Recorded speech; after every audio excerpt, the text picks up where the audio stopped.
काजल लगाने का मूल उद्देश्य है, काजल आंखों को शीतलता प्रदान करती है। श्रृंगार उंगार बाद का पक्ष है। काजल क्यों लगाते हैं? काजल शीतलता प्रदान कर, समझिएगा, ये विदेशी काजल नहीं, लेकमी वाला नहीं, जो पेंसिल या खरखोच के लगा लिए ना। गांव में माई जो घाय सूती कपड़ा का दिया बना के अशुद्ध देसी गाय के घी में उसको जलाती थी और माटी का बर्तन ढकना ऊपर रख देती थी। रात भर जलने के बाद उसमें कालिक जमा होता था। सवेरे धीरे धीरे छुड़ाती थी, गाय का घी मिलाती थी, उसको फेंटती थी और फिर कजरौटा में भरती थी। उस काजल को लगाने से आंख में शीतलता मिलेगी। अब आप दर्शन करिए, जो काजल आंख को शीतलता दे रहा है, उस शीतलता को देने के लिए उस काजल ने अपने आप को आग में जलाकर भस्म कर लिया। बिना आप तपे समाज को शीतलता दे ही नहीं सकते, ये मौलिक सिद्धांत है। जब तक आप अपने आप को तपाएंगे नहीं, तब तक आपके द्वारा समाज का लाभ होने वाला नहीं है। जो जीवन में जितना श्रेष्ठ लक्ष्य बना के रखना है, उसको उतनी अधिक तपस्या करनी होगी। आराम से न जीवन में कुछ हुआ है, न आराम से जीवन में कभी कुछ होगा, और यदि हो भी गया तो आपके पास टिकने वाला नहीं है। यदि आप चाहते हैं कि आपने जो बनाया है, आपके जाने के बाद आपकी संतान उसको बचा के रखे, तो संतान को थोड़ा तपाने का प्रयास करिए। बिना तपे जीवन में कभी कुछ प्राप्त नहीं होना चाहिए। एक कथा में एक दृष्टांत निवेदित करता हूं। एक पिता को अपने संतान की चिंता थी, कुछ करता ही नहीं था, खाली खाए सूते गांव में घूमे। एक दिन पिता ने कहा कि आज यदि तू कमा के नहीं लाया ना, यदि तू कमा के शाम तक कुछ भी नहीं लाया तो शाम को पांव तोड़ दूंगा। अब क्या करे? गया भीतर, घर के भीतरी माई को पकड़ के रोने लगा। माई तो माई है, कोठरी में छिपा दी, बोली कि दिन भर ही जा खा के सुतल रहूं, साजी का रुपया देम, अब पीछे के दरवाजा से बाहर को देम, गांव के घुमरिया के अचल ही है। रात को माँ शाम को 5-10 रुपया का सिक्का दी, पीछे के गेट से निकाली, गया गांव का 2 राउंड मारा और सामने से आया नाटक करते। ओह, बड़ा कष्ट हुआ। बाबूजी बोले कितना कमाए हो? 10 रुपया। बाबूजी बोले बहुत सुंदर, शाबाश, ले जा कुएं में डाल दे। गया कुआं में डाल दिया। पिता बोला कमा के नहीं लाया है, कमा के लाया होता तो कुएं में नहीं डालता, माई दी होगी। अच्छा ठीक बा। 2 दिन बाद माई को भेज दिया लड़के के ननिहाल। उसकी एक बहन थी जो ससुराल से आई थी मैके में। 1 सप्ताह बाद पिता फिर बोला, उस दिन जैसे कमाया था ना, यदि आज फिर नहीं कमाया तो पांव तोड़ दूंगा। अब कहां जाए, माई तो ही नहीं है। जाके बहन को, दीदी को पकड़ के रोने लगा। दीदी पूछी, बताओ वो दिन केगा कमैले रह लेते? तो बताया, अरे माई देहले रहली हमरा के। कहा ठीक है, सो जा, शाम को मैं दे दूंगी। शाम को बहन दी, पीछे के गेट से निकला, गांव घूमा, सामने से आया। बाबूजी बोले बहुत सुंदर, ले जा डाल दे कुएं में। जाके डाल दी।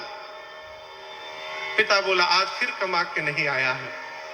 बहन दी होगी, अच्छा ठीक है। बहन को भिजवाया ससुराल। अब कहां जाइबा? अब बच गए बाप बेटा।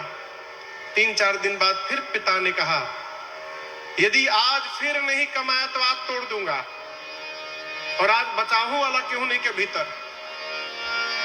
2 घंटा बैठ कर रोया। अब क्या करे? निकला घर से, गया बस स्टैंड। कुछ काम तो आता ही नहीं था। एक सेठ जी बड़ा सा सूटकेस लेके बस से उतरे। दूर उनकी गाड़ी खड़ी थी। कूली कूली चिल्लाए तो यही चला गया। सेठ जी का बक्सा उठाया पीठ पर और केवल 200 मीटर पहुंचाया होगा। उसको लगा मानो पीठ टूट गई। सेठ जी 5 रुपया दिए उसे। उसके बाद दूसरा बक्सा नहीं उठाया। 5 रुपया ही कमाया दिन भर में। शाम को पसीना पोंछते गया पिता के पास। पिताजी बोले कितना कमाए हो? 5 रुपया। 2 दिन तो 10-10 कमाए थे, आज 5 ही कमाए हो, चलो कोई बात नहीं, जाओ कुएं में डाल दो। जैसे बाबूजी बोले कुएं में डाल दो, बाबूए जी को पटक के चढ़ गया ऊपर। बोला 5 रुपया कमाने में पीठ की हड्डी टूट गई और बोल रहे कुएं में डाल दो।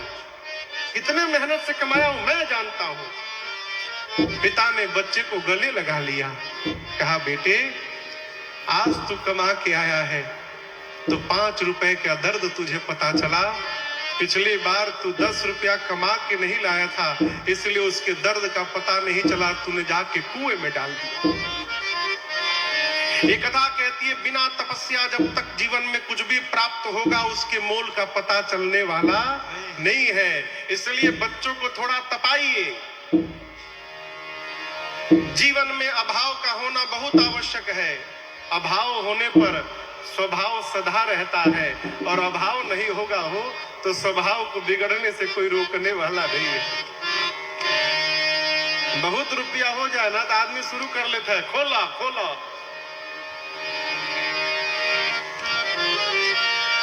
अयोध्या कांड का दर्शन करिए, आपको जो मिलेगा तपता हुआ मिलेगा। राम जी वन में तप रहे हैं, लक्ष्मण जी राम जी के साथ तप रहे हैं, मां प्रभु के साथ तप रही हैं, अयोध्या में भरत भैया तप रहे हैं। क्यों? तप आधार सब सृष्टि भवानी। कथा आप सब जानते हैं। श्री चक्रवर्ती जी ने राम जी को युवराज बनाने का निर्णय किया और राम जी की इच्छा से, इस बात को फिर से कहता हूं, कैकेयी मैया ने जो भी वरदान मांगा अपनी इच्छा से नहीं मांगा, वो राम जी की इच्छा से वरदान मांगे। भगवान के बन जाने में मां कैकेयी का कोई अपराध नहीं है। इसलिए जीवन में भूल कर भी मां कैकेयी के विषय में अपशब्द का प्रयोग न करिएगा, ये भगवत अपराध के समान हो। राम जी को कौन भेजेगा हो वन?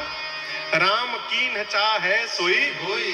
राम जी जैसा चाहते हैं वैसा ही उनके साथ होता है, तो कौन राम जी को वन भेज देगा? राम जी रावण को मारने के लिए नहीं गए थे, कई कारण है।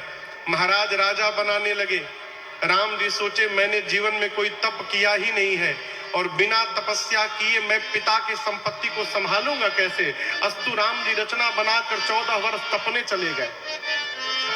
दूसरा कारण, राम जी रावण को मारने नहीं गए। रावण को मारना होता तो राम जी अयोध्या में बैठकर बाण चलाते और वो बाण लंका जाती और रावण को मार के चली आती। फिर राम वन क्यों गए हो? राम जी वन न जाते तो सबरी की प्रतीक्षा कैसे पूरी होती? सालों से बैठी है सरकार, एक ही काम था, अरे पंथ निहारत डगर